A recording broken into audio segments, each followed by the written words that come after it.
one of the things that we do in these sessions, we ask those who have cameras if you are comfortable with showing your faces on camera. I usually get a screenshot of whomever's participating today, and then we use that as part of our social media promotion.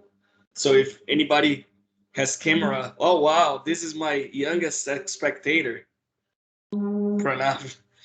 I don't know. Hey, how are you? All right, all right. So let's wait for other folks. Anybody else who wants to be on camera? Pranav, I think you are the youngest student in my program. Yes, I am. Wow, that's encouraging. Uh, I don't know if you want to be on camera. It'll be nice. Yes, I'll come on. All right. Hello there. Hello. Wow, this is pretty amazing.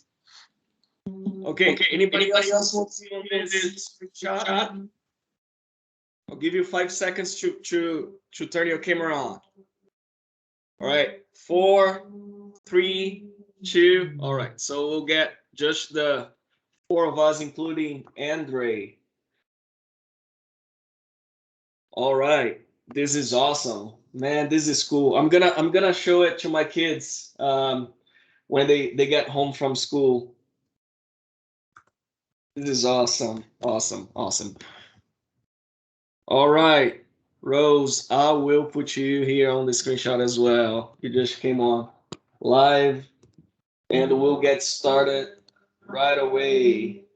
Do you mind telling us, Pranav, how old you are? I have recently turned 8. Turn 8. Wow. Wow, this is amazing. Your dad must be very proud of you. That's pretty cool. Pretty cool.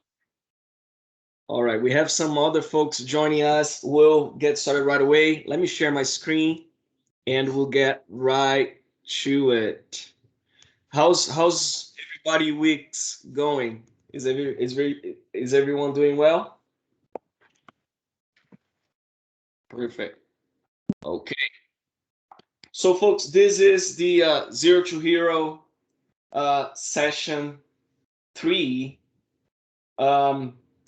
We have done a couple of sessions on I think I'm sharing the wrong screen. Let me change that. My computer. I got a new computer, so things are a little bit out of whack. So apologies there. So let me change the screen here. But as I was saying, this is session 3 of the Zero to Hero program, and the first 2 sessions that we did it on Power Apps portals. So we talked about portals at the lower level, at the beginner level. Then we talked about portals more in the advanced level on session 2, and we were talking and discussing what to do next. And I put a survey out for the community, and what we got back is that the community wanted to explore a bit more on Power Automate. So we decided to do session 3 on Power Automate. We may do session 4 still on Power Automate and then transition to Dataverse, but the future will tell what we should do. But essentially, this program is a free program, and it's dedicated for those folks who may have had experience on a particular technology and want to expand, or those who are starting from scratch, those who never had ever heard of a particular technology and will get started learning the technology. So it's part of the Power Community uh, organization. And what we do in Power Community, we host boot camps that are 2 or 3 days over the weekend. And we wanted to take some time and take more of the more detailed approach in coaching people to achieve that hero status, if you will. For the future, though, the people who are participating in these programs, they will be able to see their profile online. We are working with some changes to get to a place where all of the effort that you put in participating on the mentorship will work in your favor when you are pursuing growth to your career. Not only the knowledge, but also a profile that will showcase what you have done, courses that you have taken in the past, and how your journey has progressed. Okay, all right. I should say the squad for this session 3, we have about 4 or 5 MVPs in this program. Eliza Benitez from Australia, Mariano Gomez, 14-time MVP. He talks about Automate. He talks about apps, Canvas apps, everything. The guy's a rock star. Kent Weir, he's one of the locals here in Calgary, but he works for Microsoft. He's a program manager for Microsoft who's going to be presenting on RPA.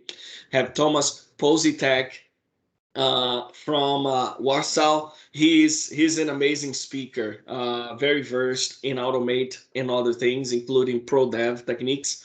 Yash Agarwal, you probably saw some of his videos on YouTube already. He's a star. I mean, besides me, everybody who's in the program is a star. They're very very good professionals, and besides that, they're great humans. People who have willingly decided to dedicate their time and experience to help us achieve that hero uh, idol, if you will. All right. About me, I'm Victor Dantas. I'm a Microsoft MVP, 2 times Microsoft MVP this year. I speak a lot about portals, even though I'm a pro dev. I do development in Dataverse. I do Power Automate, and I'm trying to touch other areas to speak about as well. But if you follow me long enough, you see that I spend a lot of time talking about portals. So in my channel, you can look it up um, on YouTube, you see all the videos from session 1 and 2 of the Zero to Hero program. This video is going to be there as well. And then other stuff that we decide to talk about, we'll include it in the channel. There is a QR code if you want to find me online. Through the QR code, you have access to my blog, to my LinkedIn profile, other social media stuff, Twitter, YouTube, so on and so forth. All right. Enough about me. Let's talk about the lesson. Today we're gonna be talking about. It's a very introductory lesson on Power Automate. It may be a little boring for those who have already used, but we'll talk about concepts. What is Power Automate? What are the parts that compose Power Automate? The types of flow, triggers and actions, the IDE or the environment that you use to develop flows, so on and so forth. And then at the end, we're going to run a couple of demos just to point out all the components that we talked about. If anybody has questions, you can raise your hand. You can put comments in the chat.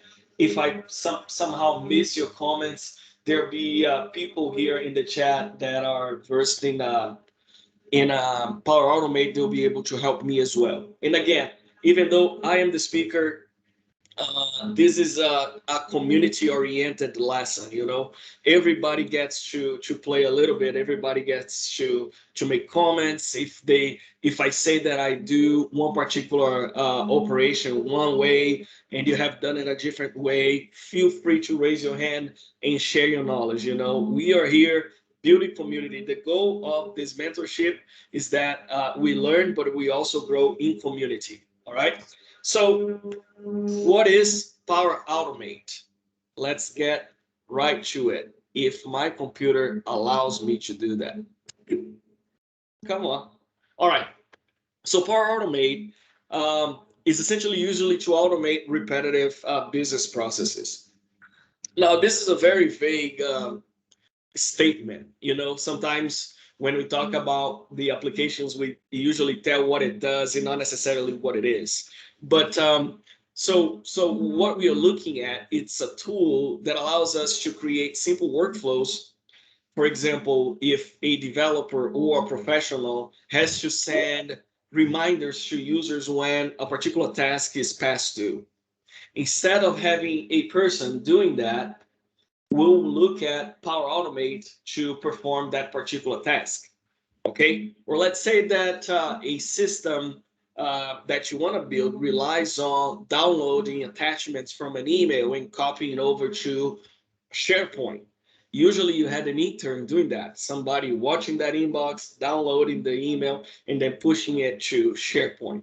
So Automate fits the bill in pretty much um, uh, aiding you on repetitive business processes. Now, it's a very simple definition of Power Automate, and I think Microsoft would probably throw a shoe at me for giving that particular definition for Power Automate. But I think it's an easier way for us to wrap our heads around the concept of what it does. You know, usually in Automate, you take one particular entry from a system and you may transform, you may process it, and then land that information somewhere. Okay. And what I mean by land somewhere, it doesn't mean that the process is completely done when you land the piece of data or file or information to another system. It may trigger yet another flow to start another operation. But let's resume Power Automate to this exchange of two particular systems that wouldn't otherwise talk to each other. All right. I've been in the IT industry for over 20 years now. And one of the challenges that we had in the past was, well, we have um, details about this particular data element in one system and the other part is another system. But the two systems don't talk to each other, maybe because one's a legacy system or it was built with a different language and they don't have any way to connect with each other. In those scenarios, what we thought was, okay, let's build a web service and let's connect the two systems, right?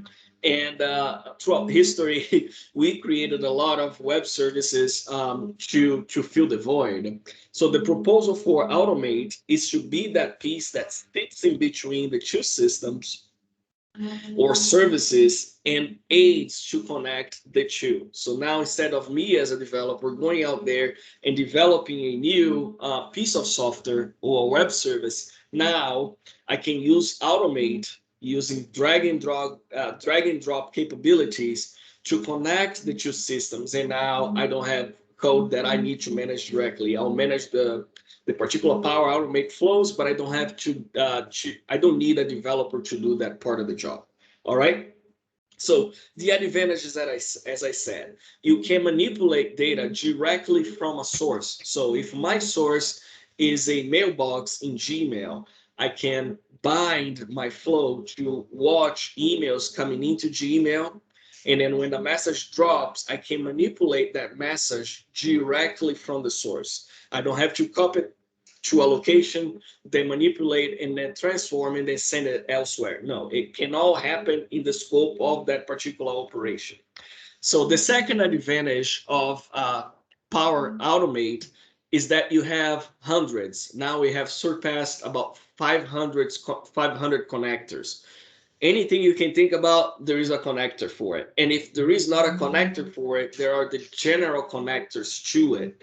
And what I mean by that is if the systems that you either try to read from or write to has an API, a defined API or web API for those particular systems or services, you can use a connector that plugs into those APIs. So if there is no out of the box Power Automate connector built by Microsoft for it, you can use these generic connectors to connect to your API and it would work the same. So second advantage, you have hundreds of connectors that you can use. Then the third advantage is that this is a no-code, low-code platform.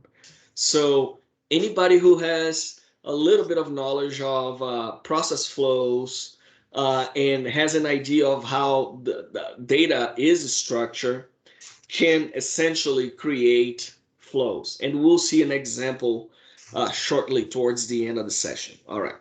So Power Automate in numbers. So what do the numbers say when it comes to Power Automate? Again, we have just over 500 plus connectors, and the number changes all the time. I mean, if I have to present this again, maybe next week will be over 550. I don't know, but there are lots of connectors, okay, out there. Um, there is an estimate that 25 billion flow steps are executed each day. Now, this number here I collected from the last MBAS event. So it may be a lot larger than what we see, but 25 billion operations each day is already a huge number. Okay.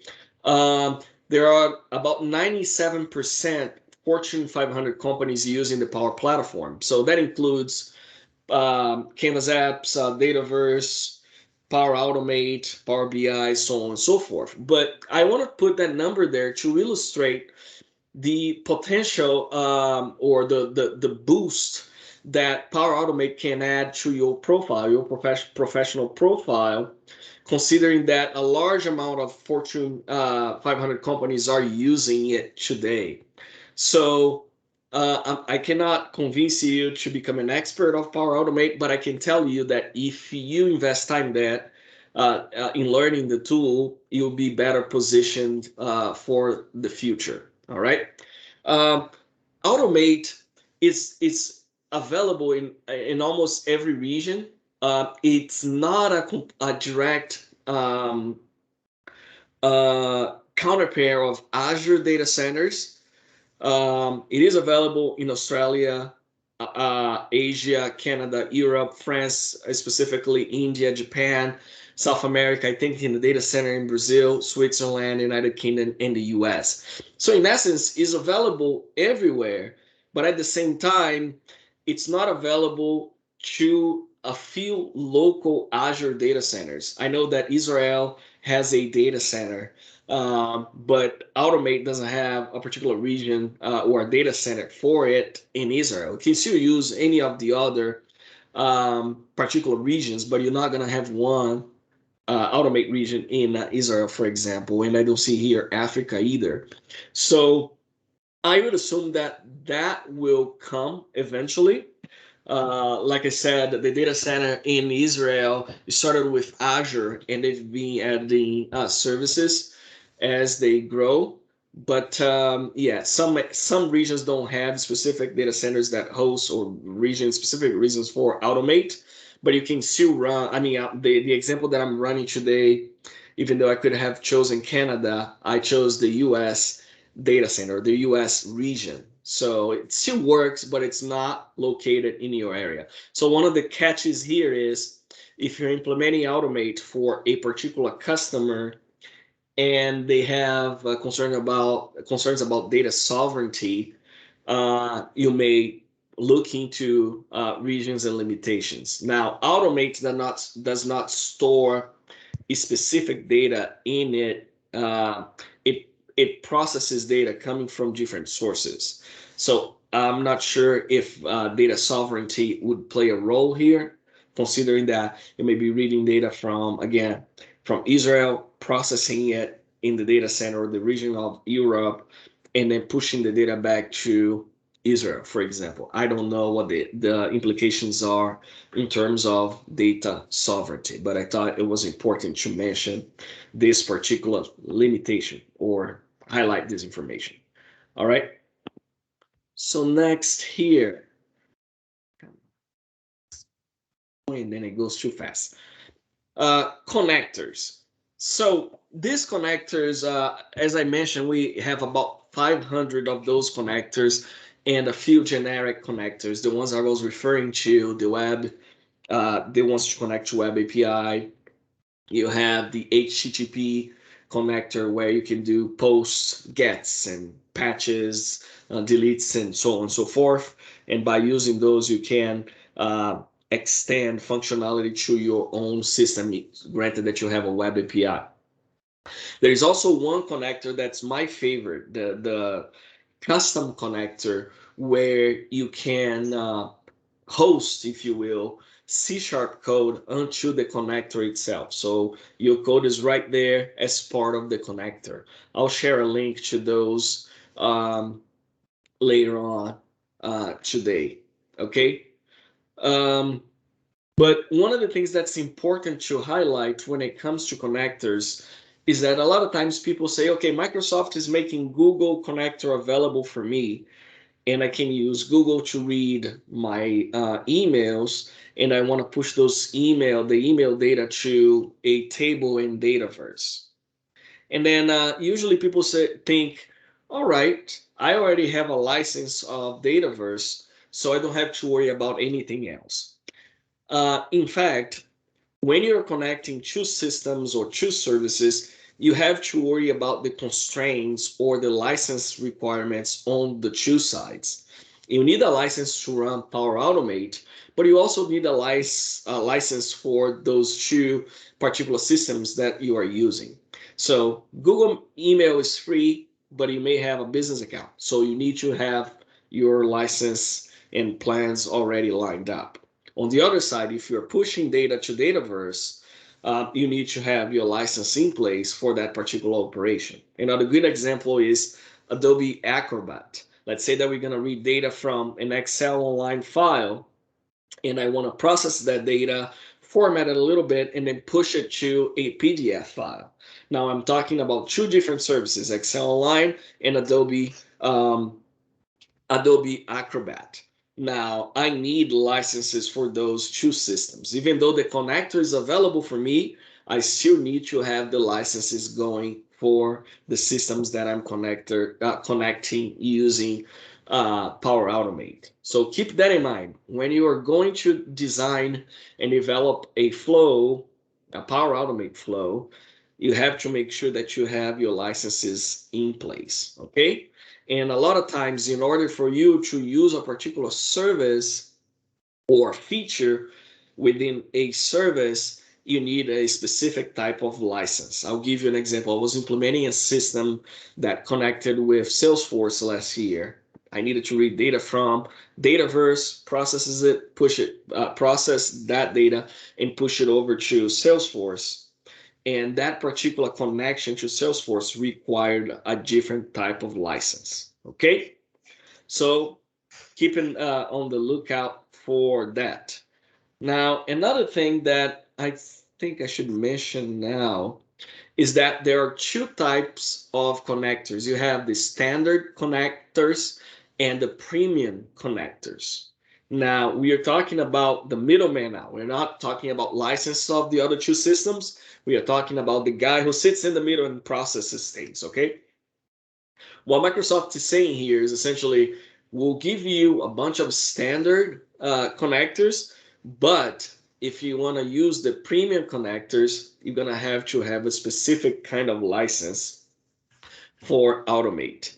Now, today we're not going to talk about what kind of licenses are that, but I wanted to let you know that as soon as you see premium on the connector, it means that you need a specific type of license. So we'll address licensing and costs for specific solutions and questions when we hit the last lesson. I mean, if you have any pressing needs and you want to know about it, send me an email, I'll give you the information, but I didn't want to take the time today to talk about license. I wanted you to know that for premium, you're going to pay more or have a better license. And maybe your company already has that particular package with your Power Platform licensing, uh, but maybe not. So it's important to know those things. Okay, so the next thing we're going to look at is flow types. In Power Automate, there are four types of flows. We have the cloud flow, we have business process flows, and we have desktop flows. So we'll talk about what those are, the difference between them. But in my demo today, we'll look at one flow specifically, which is a cloud flow. Some of the other lessons will address the other types of flows, but the demo will be geared towards cloud flows. So Cloud Flows is based or built on events. Those are event-driven flows. Those flows are built specifically with a requirement for a trigger and one or more actions. So something happens in the system. An email was received, or an Excel file was changed, or a record was created in Dataverse. That was an event. Then the action that I set up in my flow will take place. If I have more actions will take place, and then the flow is done, and I can see the log of the execution in the admin panel for flow. Okay. If the other type of Cloudflow is one that I trigger that particular flow myself. Those are the ones that think about it as I hit play and then I want the flow to execute. And there are ways to do that. You can do that through a Canvas app. You can do that in the Power Automate IDE directly, and see that flow execute. So it relies on me triggering the flow itself. The other type of Cloudflow trigger is the one based on schedule. So you set up the time that you want a particular flow to execute, and then it's gonna trigger at that time, execute all the actions that you have configured, and then you're good to go. Okay. This one for me was a game changer when I started using Power Automate, because if you come from a Dynamics 365 background, you notice that there is no scheduling tool in Dynamics to run a workflow. So you had to do a lot of different stuff, or hacks, which I prefer to say, to get your stuff running, as opposed to say, I have this workflow, I want it to run at this time during the day, go ahead and do it.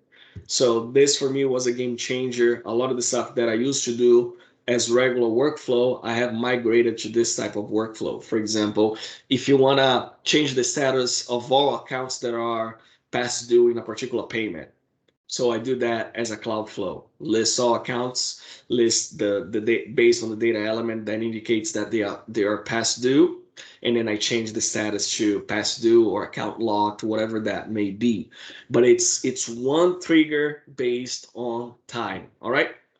The next one, the business process flow, is very similar to what you see in Dataverse. So those are the ones like a guided experience of the process itself. So when somebody submits a record, review the record, then troubleshoot the record, then approve the fix, and then implement the fix. So you have a guided experience on a particular module, and then you can use it to define or to enhance how users provide data to your application. So if you have used business processes in Dataverse, that's pretty much the experience. Okay. And then finally you have the desktop flows. The desktop flows, those are robotic process automation, also known as RPA, and we'll talk about that towards the end of session 3. Kent Weir is going to be presenting on that, but essentially for those operations that you have a legacy system per se, that does part of the process before the information goes to another system, you can use RPA to automate those manual steps. Okay, somebody's entering data into COBOL and you want to capture what they're entering. So you can do that using RPA, or you have a sequence of operations like open a file, type a value, save the file, take a copy of that file, drop it into a folder, save it there, and then that's the initial part of the operation.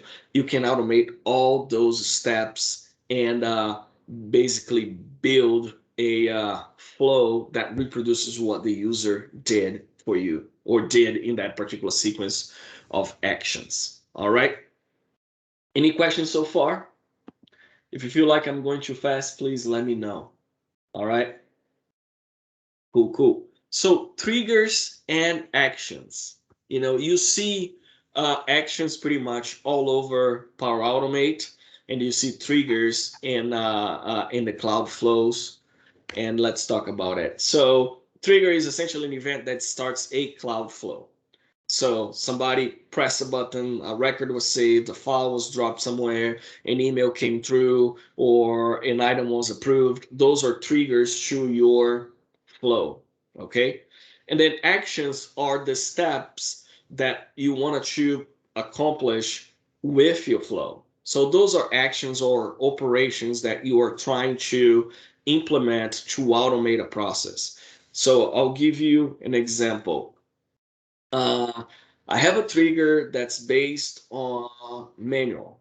Somebody clicks a button and I want to run the flow. Okay. And once the flow starts, what I want to do is I want to open an Excel file in Office Online. I want to read all rows in that Excel file, and I want to take the contents of those rows and create records in Dataverse.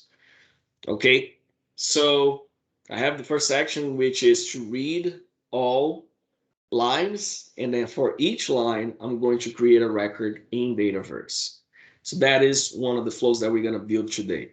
Then a second flow that I want is when I create the record in that particular table in Dataverse, I want to send an email to an account manager, and in that scenario, it will be me in the example that we do today, indicating that a record was created for me to review.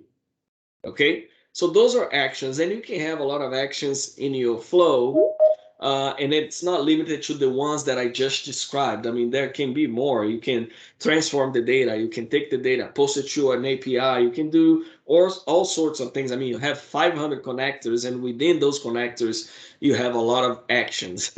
So there is, in my view, there is no limitation to what you can do with Power Automate. Okay.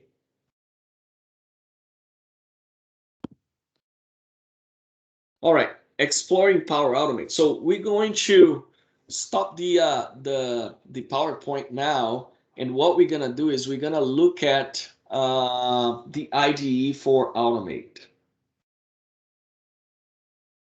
So I need to ask a question to everybody. Does everybody have an environment of Power Platform environment that they can use for this lesson? If not, please raise your hand or put a comment in the chat. Um, I can guide you through getting one. If you don't have one, you can query Power Platform Developer Environment. This used to be called the community plan. It's now called a developer plan. So you can create one for yourself. It's free for you. There is a lot that you can use here, including ALM. So I strongly suggest, if you don't have one environment that you can use, you can always open one for you. There is a trial and a developer plan. Okay, so that is that. Once you have that, what you're gonna do is you're gonna type make.powerapps.com, and in here you're going to select the environment that you want to use. I mean, for a lot of folks here, you have an endless list of environments. Make sure you select yours so that you don't create test stuff or studying items in your live environments or even development environments, right? To the side here, you have a lot of different things, and eventually, as the lessons progress, we're going to be talking about different things, especially solutions and other flows and solutions, I should say. But for today, what you want to do is this would be your view when you sign in, when you first navigate. You're going to navigate to flows. All right. In here, Microsoft is already giving you a lot of Power Apps Maker templates. You know, the templates describe what flow connectors are involved. So you have Power Apps button, so it could be a button that invokes a flow. You have Dataverse, SharePoint, and Outlook. Add an item to SharePoint and send it an email, so on and so forth. There are lots of templates, man. It's an endless list of templates uh, and connectors. But if you want to explore, I strongly advise start from scratch, get a new flow. Today we're gonna do an instant flow. The first one we're gonna do is an instant flow, which means that when I click to play, it's gonna run the flow. That is my trigger. It's not attached to any other event. It's me telling the thing to run. Okay, so that's the guy. I'm gonna say manually create a trigger. I'll give it a name. Load items from Excel online. Hit OK. Create. So this is the name of my flow. In here I have the trigger. I mean, it's manually trigger a flow. That's the trigger. Now I'm gonna click to add the next step. Now, what I want is I want to open an Excel file that I created that has contact information. So we're going to click this Excel Online Business. Naturally, when I click the operation that I want, which is list row present in table, naturally here, what's going to happen is it's going to create a connection to my user, to the account that I'm using. Okay. Now, if you have this file in a separate tenant or a separate location, you can always create a new connection. All right. So that is that there. So let me show the file that I have, uh, what it looks like, and then you can replicate it on your side if you're doing this example. Okay. So this is my file. And in this file, I have some columns and I have some records. Now, in order for that connector to recognize this spreadsheet as a table, I have to select the area and I have to click, what was that? Victor. Oh, it's already created. But suppose that I'm creating this from scratch. You go to table design and then there is a button here to create table. And that's what you see. And then you can give it a name. All right. It's very important that you do that. If you don't do that, you won't see your data using that particular operation from the Excel Online connector. So I'm going to select the location. So now I need to scroll down. I have this file in the Zero to Hero uh, session 3. The document library is the only one I have. It's called Documents. And the file is located under General. Let me hide this guy. General sample. That is my file. And now table here, it's that table that I was showing you on the Excel file. All right. So now I'm connected to Excel Online and I have access to the data that's available there. Okay, I can click save if I want to ensure that I don't lose anything. Now I have to work on the next step. Now the next step is like a operation, like a control, because I want to loop through all items in this list. So I'm gonna say each, apply to each, and what's going to feed this each is the value from the list of items which comes from this list rows present in Excel file, in a table, sorry. So I have my value here, and now I'm going to add another action within the scope of that loop. So the action that I want now is to create records in Dataverse. Okay.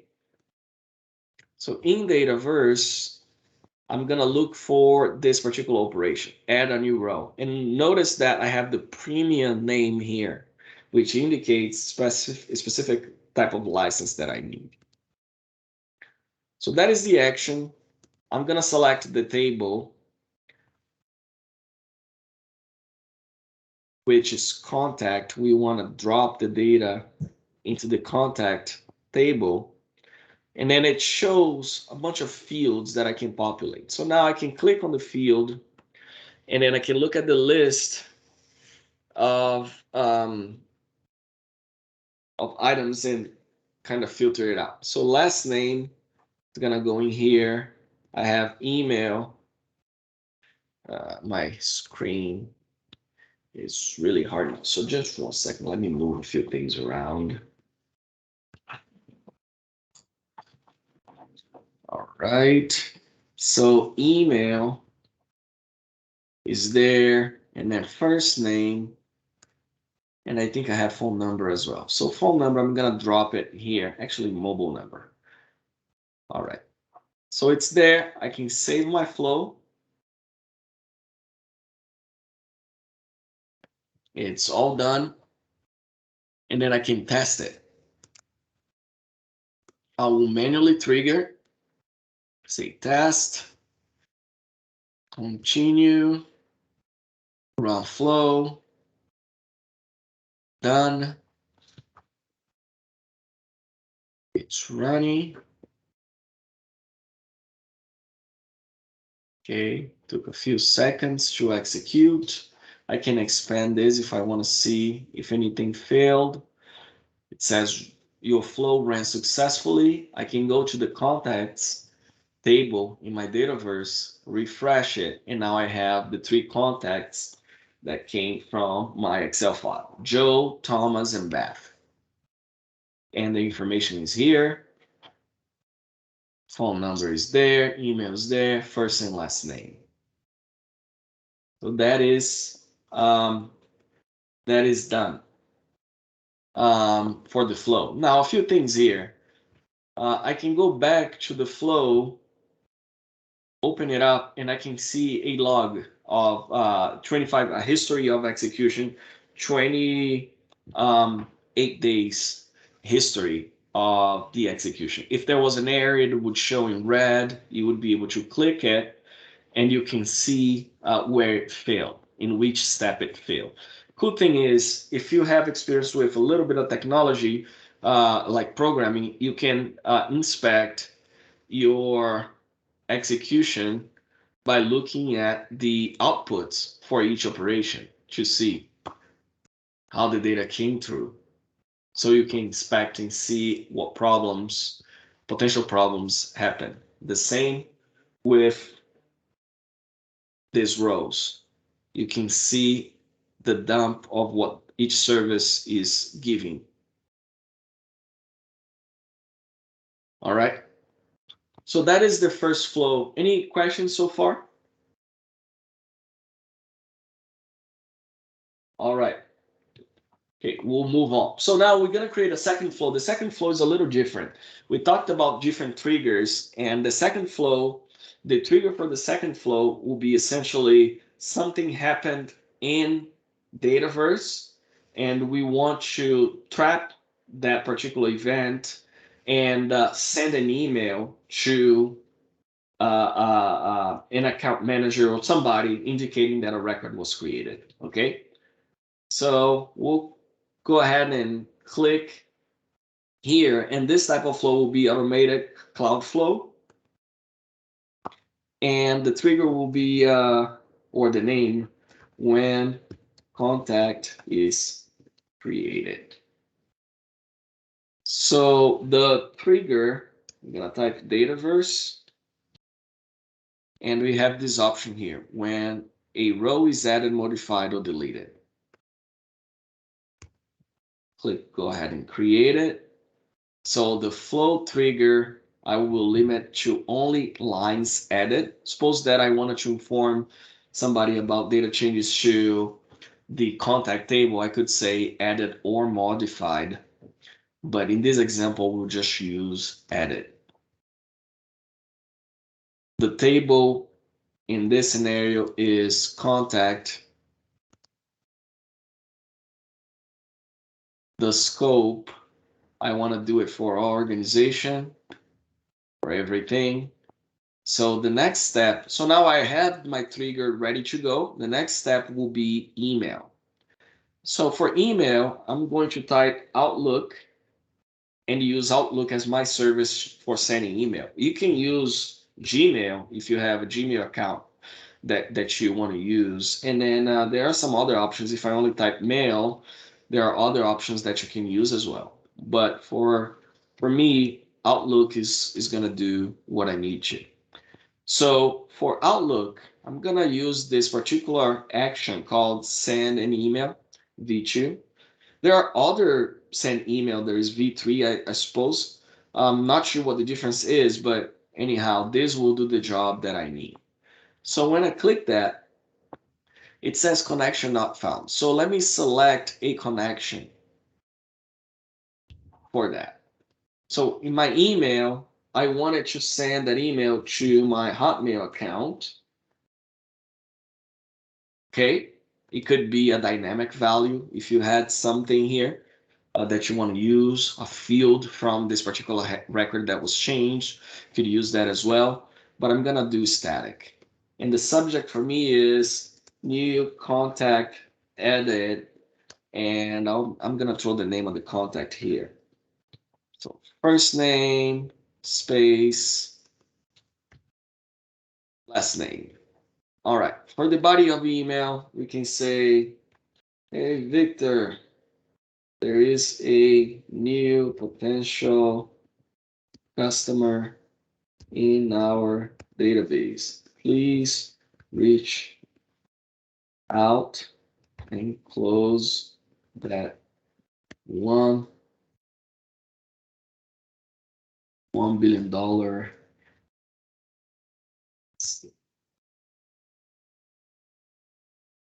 And here we're gonna throw the contact details. So now let's do full name. In the next line, we're gonna do email and then phone number. Okay. Oops, I should have done. I'm gonna put some labels. Full name, email.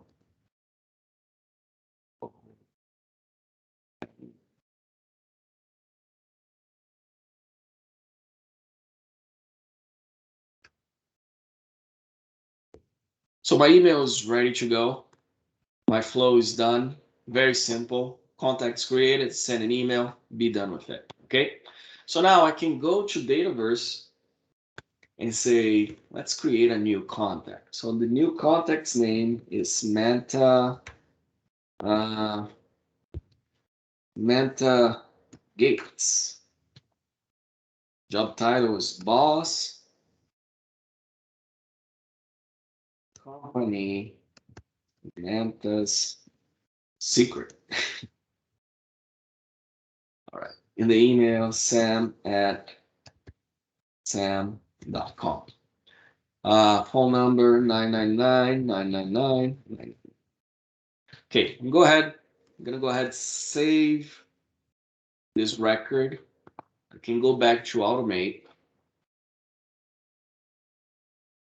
and then click on the flow once again and look at the history. And it says it executed 5 seconds ago, and I have my email right here on my watch. It's just letting me know that the email was received. So let me log in to Hotmail and look at the message. Hopefully we did it all correctly. Yeah. So, hey Victor, there's a potential customer in RGB. Please reach out and close that 1 billion sale. Details, Samantha Gates, email, phone number, regards, good to go. Now, those were the two examples that I want to show you today. I mean, there are other types of flows that the other presenters will tackle as we go. Um, the desktop one, as I said, Kent will address, and then some of the other team members will look at business process flow. But as you couldn't see, this stuff is very simple. I mean, the basic of creating a flow, the basic of adding actions, all of this stuff, in my opinion, is very, very simple. What I would encourage you to do if you haven't used Power Automate is to get an account ready to go and then start poking at these particular scenarios until you get to a place where you feel very comfortable building more massive items. Okay. But again, the goal of the first lesson is to bring everybody up to speed on Power Automate, what it is, what it does, major components of the technology, connectors, triggers, actions, how you can see the logs, how you can see if a flow executed successfully, how you can troubleshoot, like I said, and I'll show it again before we go. You can always go to the flow, look at the history, and see if a particular flow was succeeded, the execution was succeeded. If it wasn't, you can then make changes to it, and then you can always resubmit a flow or retest it. So if something failed and you want to test with those same data parameters, you can resubmit the particular flow and it will re-execute, and then you can test if your changes render the flow that you want to correctly. Okay. So that's all I've got for today. We have about 5 minutes. I will open the mic if anybody has comments, concerns, suggestions, expectations for this session. This is your time now. If you have a question, we have about 8 minutes. Sorry, I thought I saw five. So we got a question from Andre or Andre. Also, another question for me. Alicia, I think we will. One of the devs will cover custom connector. If we don't see it in the sessions, because I think Thomas is doing a lot of the pro dev take, if you will, on Power Automate, like try catch, code flow in Automate. What I can do is I can ask him to include custom connector. And if for some reason it's a lot for him to cover in one session, we can do an added one towards the end. So it's no big deal. But we'll cover custom connectors. Like I said, this is one of my favorite areas. I think for Power Automate nowadays. Andre, covering variables. Yes, we're gonna look at variables as people present on their sessions also. Um, I can quickly show how you can declare a variable, but I'm sure when Thomas talks about code flow, it's gonna be a better take, I think. But let's click on edit here. So suppose that I wanted to declare a variable. Usually it's, in my opinion, again, it's best if you do here variable, then you have an option to set the variable. You have an option to increment, decrement, initialize, which is the declaration in pro coder language if you use. But as soon as you create and then you set the variable, let's suppose that on my item here that I'm creating, I want to use that variable. You can just refer it here. It's going to show up as a dynamic content. Okay, so that's there. But I mean, Thomas, I think is gonna blow our minds with the code flow. It's just the best way to organize. I mean, as you can imagine, a flow can get huge, not only vertically but horizontally. So he's gonna give us some tips on how we can organize our code or flows to be more optimal, not only to develop but also to maintain. Okay. Thomas will also discuss this in the sessions, yeah? Yes, he will. Cool. Perfect. Yeah, he will touch on that. He has one. I had to change the name. I was calling it better exception handling in Power Automate. He had him changed to better code flow, because his session will encompass more than just exception handling. Yeah, Okay. sounds great. All right. Well, thank you so much. Thank you for the comments. I think Rose put a comment. Thank you for your comment, Rose. Thank you, Alicia Tapia, for your comments as well. Yoni, Palvi, thanks everybody for being here. Amy, appreciate you all spending these moments with us. Next week, we should be back on track at 12 p.m. Our session is with Yash Argawal. He's in India, I think. So the time schedule may change, but I'll let you all know in advance, okay, so that you're not caught off guard. But it may be a little bit off the clock for some of us. We'll have the recording nonetheless. It'll be available on YouTube, but it's nice when we are all together. Pranav, thank you so much for joining us. Man, I'm really excited to have you join this session. I mean, 8 years old. I think I was playing soccer. I didn't even know what to do with my life at age 8. But I'm really, really, really excited and encouraged to see you here, and hope to be able to help you somehow. Thank you. All right. Take care, Okay. folks. Have a nice Friday, I think, depending on where you are, and Thursday on my side of the globe. Have a great day and enjoy the weekend. Bye-bye.